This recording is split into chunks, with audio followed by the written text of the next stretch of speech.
ఆంధ్రప్రదేశ్లో ఎన్నికలకు మరో వారం రోజులే ఉండటంతో ప్రతిపక్షాలు సర్వశక్తులు ఒడ్డుతున్నాయి. గెలిపే లక్ష్యంగా ఏ అవకాశాన్ని వదులుకోవటలేదు.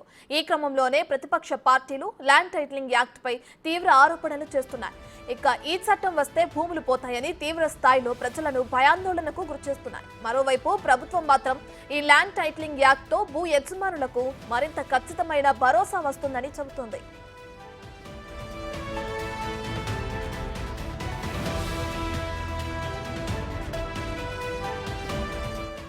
ఈ క్రమంలోనే ల్యాండ్ టైటిలింగ్ యాక్ట్ పై ప్రజలకు ఐవీఆర్ కాల్స్ చేస్తూ టీడీపీ ప్రధాన అస్త్రంగా మలుచుకుంది. అయితే ఎన్నికల కోడ్కు విరుద్ధంగా టీడీపీ తప్పుడు ప్రచారం చేస్తుందని ఈసీకి ఫిర్యాదు చేసింది వైసీపీ. ప్రభుత్వంపై ఫేక్ ప్రచారం చేస్తున్నారంటూ ఆధారాలతో సహా ఫిర్యాదు చేసింది. కోడ్కు విరుద్ధంగా ప్రచారం ఉందని గుర్తించిన ఈసీ వైసీపీ ఫిర్యాదుపై చర్యలు తీసుకోవాల్సిందిగా సిఐడికి ఆదేశాలు జారీ చేసింది. సిఐడి ఎలాంటి చర్యలు తీసుకుంటుందోనని సర్వత్రా ఆసక్తి నెలకొంది.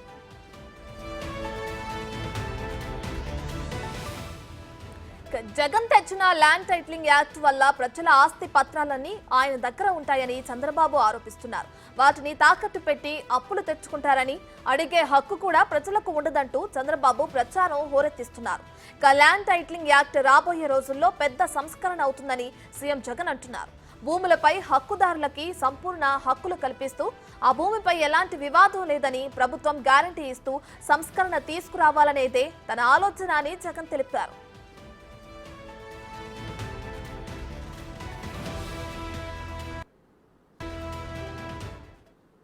మధ్యకాలంలోనే ఇంకొక అబద్ధాన్ని కూడా ప్రచారం చేస్తూ ఉన్నారు.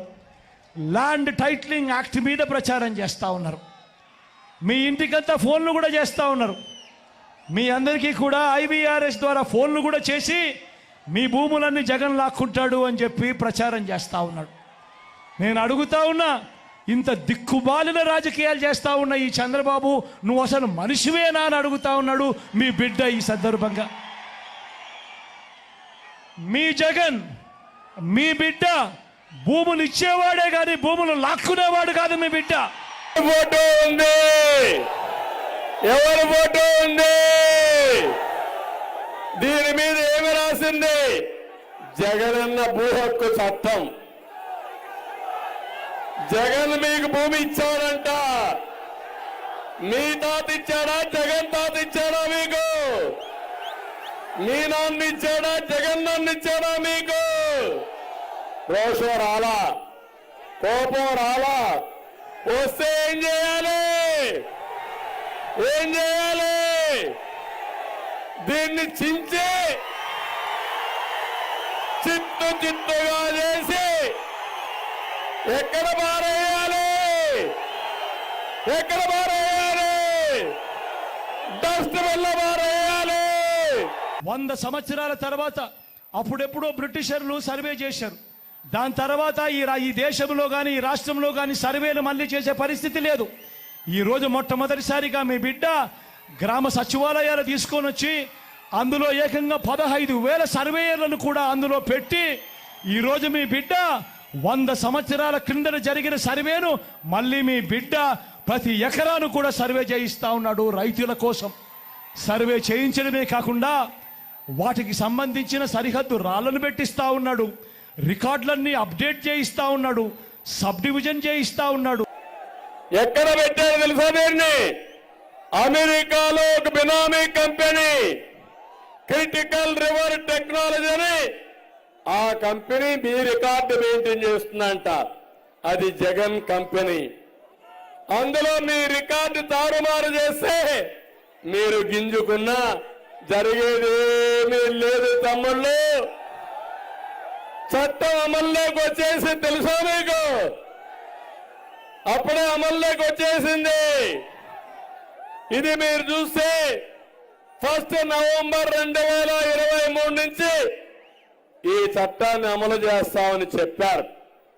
ఈ చట్ట ప్రకారం మీరు ఒకసారి చూస్తే మీ భూమి అంతా రికార్డుకి వెళ్ళిపోయి టైటిల్ రిజిస్ట్రేషన్ ఆఫీసర్ ఉంటాడు.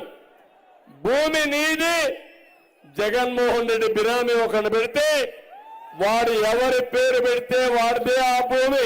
తర్వాత కానీ రాష్ట్రంలో 17,000కు సంబంధించిన రెవెన్యూ గ్రామాలుంటే ఇప్పటిదాకా 6,000 రెవెన్యూ గ్రామాలు మాత్రమే పూర్తయ్యాయి. రాబోయే ఇంకా 1.5-2 సంవత్సరాలలో పూర్తిగా 17,000 గ్రామాల సర్వే కూడా పూర్తయిపోతుంది. ఆ తర్వాత ప్రతి రైతన్న దగ్గర, ప్రతి ఒక్కరి దగ్గర వాళ్ళ భూములకు సంబంధించిన పక్కా రికార్డులు ఉంటాయి. సర్వే చేసిన భూమి ఉంటుంది, సరిహద్దులు పాతిన భూములు ఉంటాయి, రికార్డ్స్ అన్ని అప్డేట్ అయిన భూములు ఉంటాయి, సబ్ డివిజన్ జరిగిన భూములన్నీ కూడా పూర్తి హక్కులతో ఆ రైతన్నులకు, ఆ పేదలకు, వాళ్ళందరికీ కూడా వాళ్ళ దగ్గర ఉంటాయి. అటువంటి పరిస్థితిలో ఆ పరిస్థితి వచ్చిన తర్వాత ఈ ల్యాండ్ టైటిలింగ్ యాక్ట్ తీసుకొని వచ్చి ఏ స్థాయిలోకి తీసుకొని పోతామోనంటే ఆ భూములకన్నిటికీ వివాదాలు ఏదైనా వస్తే ప్రభుత్వం గ్యారంటీ అని చెప్పే పరిస్థితిలోకి తోడుగా ఉండే కార్యక్రమమే ఈ ల్యాండ్ టైటిలింగ్ యాక్ట్ అన్నది. నేను అడుగుతున్నా, భరోసా ఇస్తాడంటే ఈ జగన్మోహన్ రెడ్డి నా ఆస్తిని దగ్గర పెట్టుకొని నాకు భరోసా ఇస్తావా? ఎవడిచ్చాడు నీకు అధికారం? నీకు అధికారం ఇచ్చింది 5 ఏళ్ళు, అయిపోయింది 5. నేను వస్తానే మొదటి సంతకం మా పిల్లలకు మెగా డిఎస్సి, రెండో చట్టం చీకటి చట్టం, జగన్ ల్యాండ్ గ్రాబింగ్ చట్టం రద్దు చేస్తా బేషరతుగా. సిద్ధమా తమ్ముళ్ళు?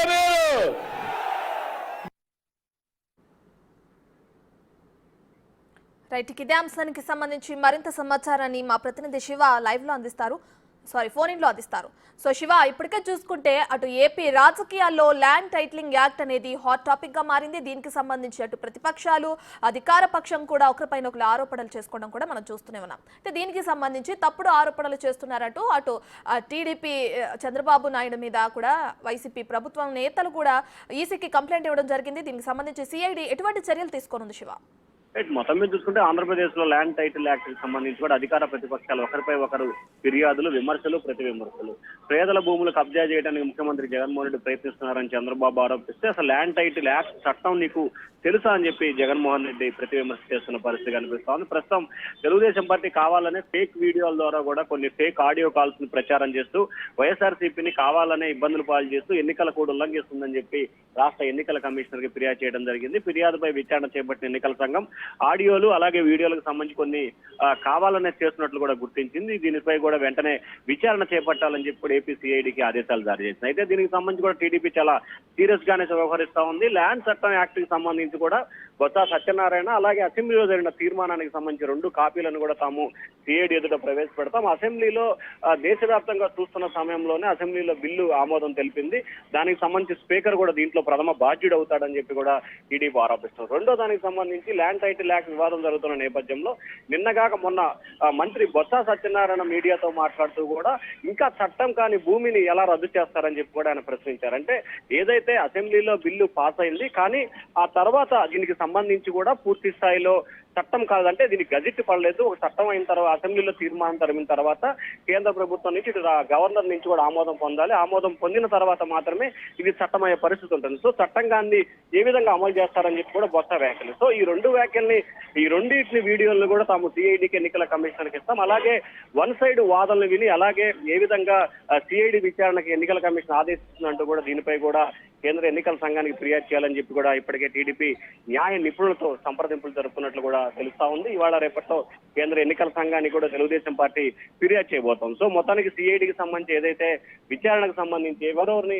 దీంట్లో బాధ్యులు చేస్తారనే దాన్ని బేస్ చేసుకొని ఖచ్చితంగా దానికి సంబంధించి న్యాయ పోరాటం చేయడానికి కూడా టీడీపీ సిద్ధంగా ఉన్నట్టు తెలుస్తా ఉంది. ఎందుకంటే ల్యాండ్ టైటిల్ యాక్ట్ కి సంబంధించి కూడా ఆంధ్రప్రదేశ్ లో వైఎస్ఆర్సీపీకి చాలా తీవ్రని నష్టం చేకూర్చే ప్రయత్నం అయితే కనిపిస్తా ఉంది. దానికి అనుగుణంగానే చాలా ఇబ్బందులు పాలే అవకాశాలు అయితే కనిపిస్తున్నాయి. మరి చట్టానికి సంబంధించి ఉన్న లొసుకులేంటి, నిజాలేంటి అనే దానికి సంబంధించి కూడా చట్టం చేసిన సమయంలో ఉన్న పూర్తి వివరాలని కూడా ఇటు ఎన్నికల కమిషనర్ కి అలాగే ఇటు సిఐడికి అలాగే కేంద్ర ఎన్నికల కమిషన్ కి ఇవ్వాలని చెప్పి టీడీపీ ఆలోచన చేస్తా ఉంది.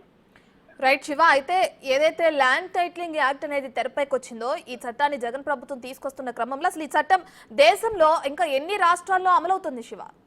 అంటే ప్రధానంగా చూసుకుంటే ఈ చట్టానికి సంబంధించి చాలా చోట్ల ఎక్కడా కూడా ఇంతవరకు అమల్లో లేదు. కానీ కొన్ని చోట్ల ప్రయోగాత్మక అమలు చేయాలని చెప్పి కూడా భావించారు. కానీ ఆంధ్రప్రదేశ్ కు సంబంధించి మాత్రం ఈ చట్టం అమలు చేయాలని చెప్పి భావిస్తారు. కేంద్రానికి సంబంధించి ఈ చట్టం వద్దు అని చెప్పి కూడా గతంలో కొన్ని ప్రతిపాదనలు సూచనలు కూడా చేసింది. అయినప్పటికీ కూడా ఆంధ్రప్రదేశ్ ప్రభుత్వం దాన్ని వినకుండా మొండిగా వెళ్లిపోయిన పరిస్థితి అయితే కనిపిస్తుంది. సో ఈ నేపథ్యంలోనే ఎక్కడా లేని చట్టాన్ని ఒక ఆంధ్రప్రదేశ్ లో అమలు చేయడాన్ని కూడా ప్రధానంగా చర్చించాలని చెప్పి కూడా టీడీపీ ఆలోచన చేస్తా ఉంది.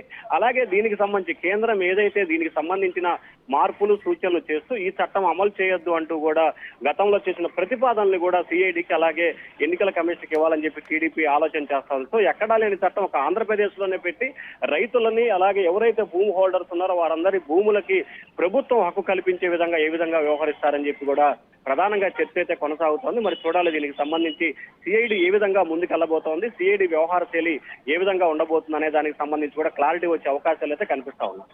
Right, thank you Shiva, thank you for the updates.